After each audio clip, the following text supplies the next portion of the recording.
BPSC के paper में पूछा गया प्रश्न है, टीचर वाले पेपर में, कि नाबार्ड के अध्यक्ष कौन है।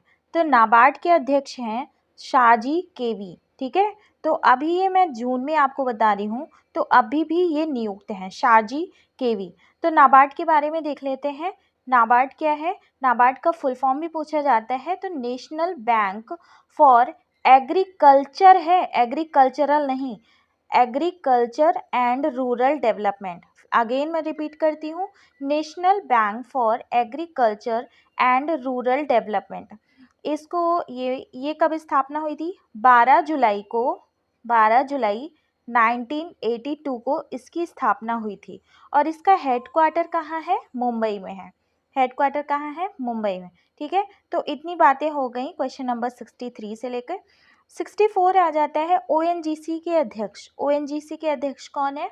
तो ओएनजीसी के अध्यक्ष हैं अरुण कुमार सिंह। ठीक है, कौन है? अरुण कुमार सिंह। देखिए इसमें ऑप्शन में नहीं है, तो कोई भी ऑप्शन सही नहीं है। ठीक है, तो ये जो ओएनजीसी के अध्यक्ष हैं अभी करेंट में, अभी जून 2024 में, तो कौन है? अरुण कुमार सिंह। और ओएनजीसी का फुल फॉर्म क्या है? ओएनजीसी का फुल फॉर्म है oil and natural gas corporation. Oil and natural gas corporation. ठीक है, और इसका हेडक्वार्टर है न्यू दिल्ली। न्यू दिल्ली में इसका हेडक्वार्टर है।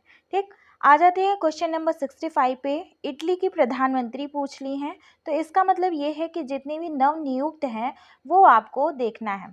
तो इटली के प्रधानमंत्री कौन है? तो इटली का प्रधानमंत्री है जॉर्जिया मेलोनी। कौन है? Giorgia Meloni. जॉर्जिया मेलोनी है, तो इसमें ऑप्शन नंबर बी है। ठीक, और क्वेश्चन नंबर 66 पे पहुंचते हैं। 5वीं बाघ मतलब पांचवी बाघ गणना रिपोर्ट 2022 के अनुसार बाघों की जो जनसंख्या है वो कितनी है? बाघों की जनसंख्या कितनी है? बाघों की जनसंख्या है कुल 3167। कितनी है टोटल? 3167।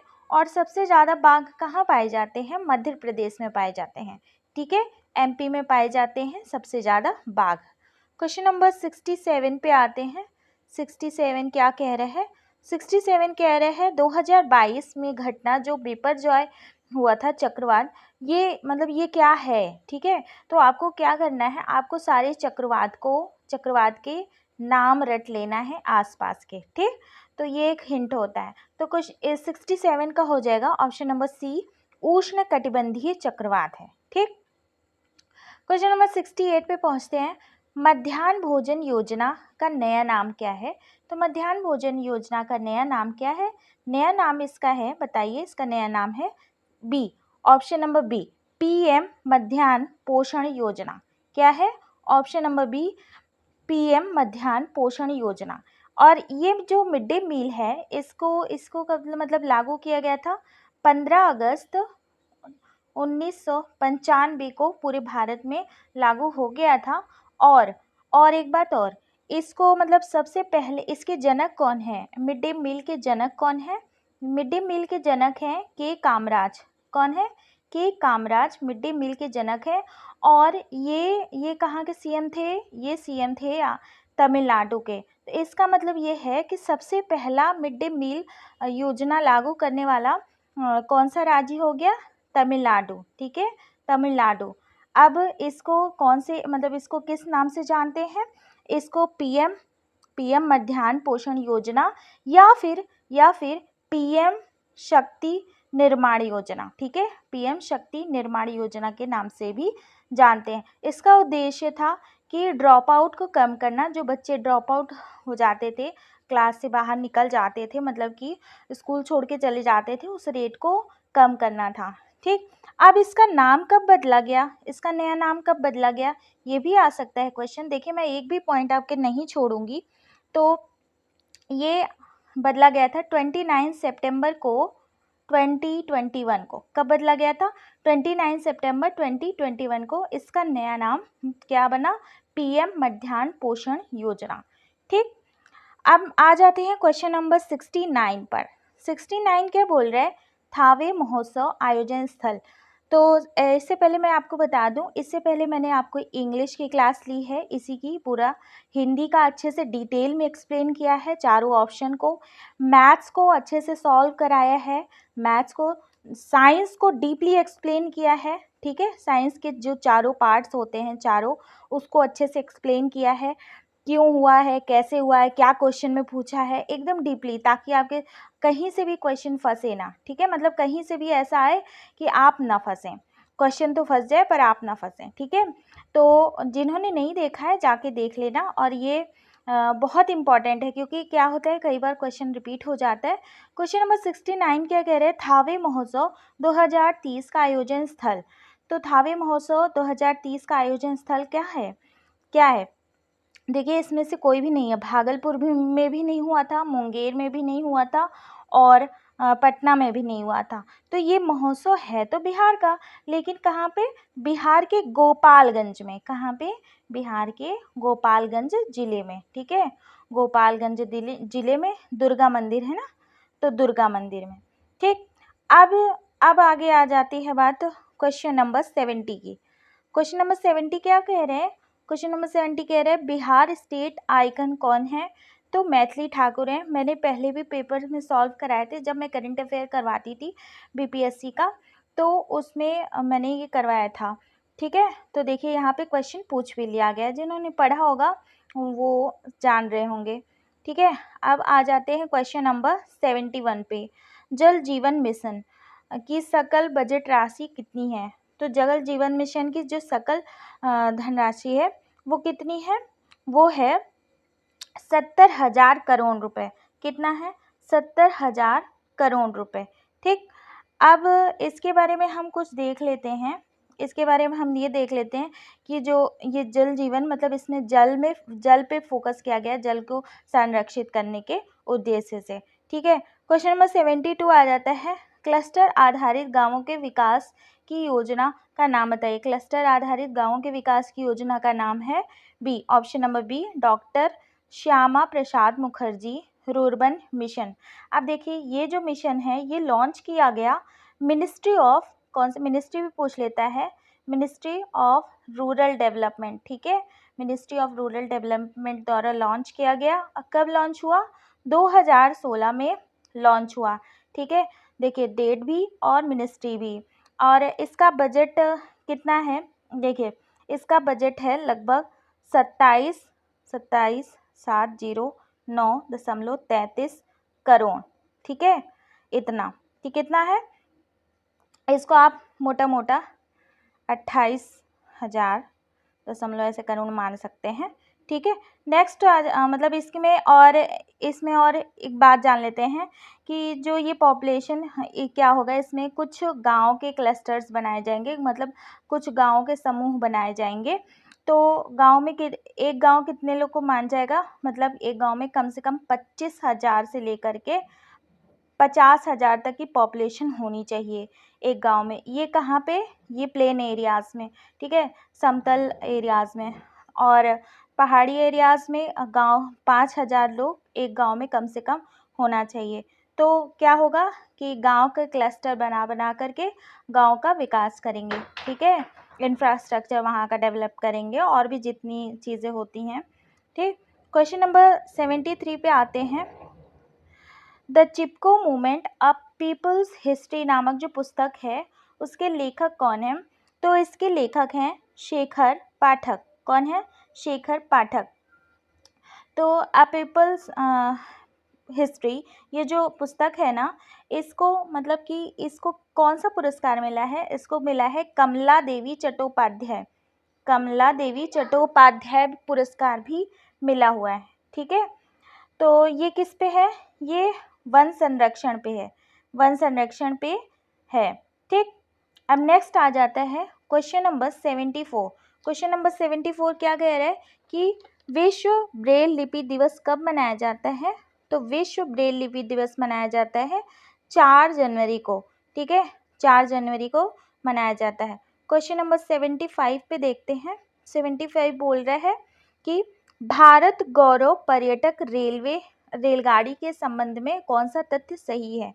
तो कौन सा तथ्य सही है? ऑप्शन ए इसका 16 अप्रैल 2023 को शुभारंभ हुआ था, सही बात है।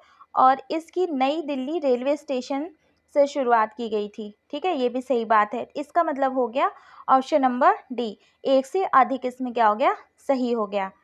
अब आ जाते हैं क्वेश्चन नंबर 76 पे। 76 क्या कह रहा है, कह रहा है कि अज्ञात शव के डीएनए का डाटाबेस रखने वाला भारत का प्रथम राज्य कौन बना है। तो भारत का प्रथम राज्य जो कि अज्ञात शवों का डीएनए रखता है वो है option number A, Himachal Pradesh, ठीक है। तो ऑप्शन नंबर ए आप दिमाग में रखेंगे, हिमाचल प्रदेश। क्वेश्चन नंबर 77 पे आ जाते हैं।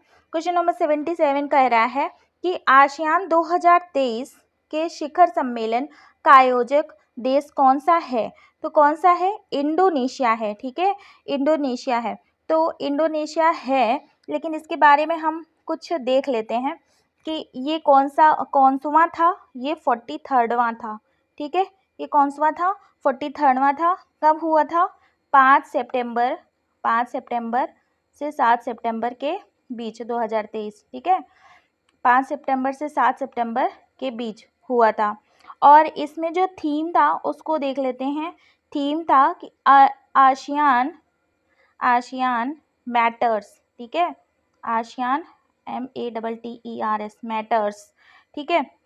उसके बाद इपीसेंट्रम आसियान मैटर्स इपीसेंट्रम ऑफ ग्रोथ। देखिए इपीसेंट्रम की स्पेलिंग होगी EPICENTRUM, इपीसेंट्रम ऑफ ग्रोथ, ठीक। तो ये क्या हुई, ये तो थीम हुई, थीम क्या हुई, आसियान मैटर्स एपिसेंट्रम ऑफ ग्रोथ। अब ये चेयर्ड किसके द्वारा हुआ था।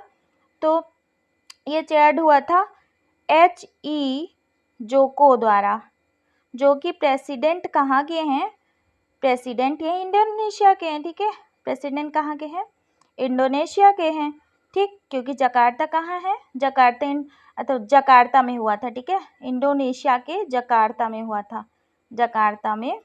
था, ठीक। अब ये जो है ये तो 43वां था, लेकिन अब हम बात कर लेते हैं जो अगला होगा 2024 में जो अगला होगा वो कहाँ पे होगा, लाओस में होगा। कहाँ पे होगा, लाओस में होगा, ठीक है। तो यही था, इतनी सी बात इसमें पूछ के घुमा फिरा के पूछ सकता है, इसलिए मैंने सारे टॉपिक कवर कर दिए। क्वेश्चन नंबर 78 है, 10 मई 2024 को पीटर्सबर्ग क्लाइमेट डायलॉग सम्मेलन की मेजबानी करने वाला देश कौन सा है। तो मेजबानी किसने किया, मेजबानी किया किसने किया, जर्मनी ने, ठीक है, जर्मनी ने। और यहाँ पे एक और ऑप्शन होना चाहिए था, UAE ने, जर्मनी और UAE दोनों, ठीक है। अब इसमें नेक्स्ट क्वेश्चन आ जाता है, क्वेश्चन नंबर 79 क्या कह रहे हैं, 79 कह रहे हैं सूर्य है एक, सूर्य क्या है, पीला तारा है, लाल तारा है, श्वेत तारा है। तो फ्रेंड्स अगर आपको क्लास अच्छी लग रही हो तो लाइक ज़रूर करिएगा, क्योंकि उससे मोटिवेशन मिलता है, और लोगों के साथ शेयर भी करिएगा, क्योंकि जिनका पेपर होगा तो उनके लिए अच्छा ही है। तो सूर्य एक है, सूर्य क्या है, सूर्य पीला तारा है कि लाल तारा है कि श्वेत तारा है। तो मैं कुछ बता दूं कि जो सूरज होता है ना वो तो वाइट होता है, लेकिन मतलब ओरिजिनली क्या होता है, वो तो वाइट होता है, लेकिन जो हमारी एटमॉस्फेयर होती है ना, पर्यावरण होता है ना, उसकी जो लेयर्स होते हैं उसमें कितने सारे फोटॉन्स होते हैं, मतलब जो लाइट के कण होते हैं ना उसको फोटॉन्स बोलते हैं। ये तो साइंस की लैंग्वेज हो गई।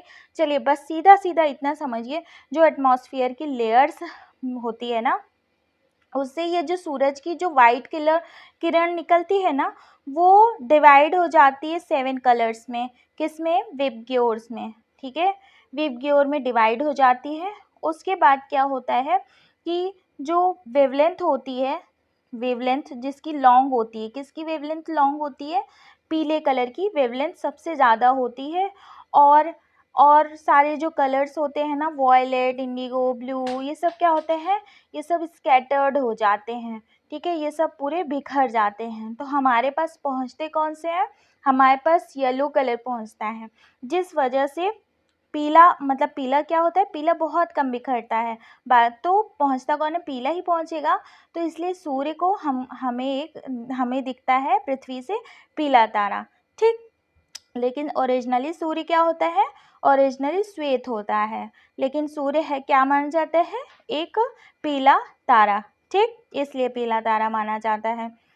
चलिए ठीक है, फिर आज की क्लास यहीं तक। नेक्स्ट क्लास में फिर नेक्स्ट जीएस के क्वेश्चन के साथ, वो भी डीपली एक्सप्लेन करके। तो क्लास अच्छी लगी हो तो शेयर करिएगा, लाइक ज़रूर कर दीजिएगा, ताकि मेरा मनोबल भी बढ़े, और कमेंट भी करिएगा जो कि मतलब जो आपको क्वेश्चन लगे कि क्या पूछना है, कैसे, जहाँ भी डाउट आए, चाहे वो मैथ्स का हो, चाहे वो साइंस का हो, चाहे किसी का हो भी हो, ठीक है।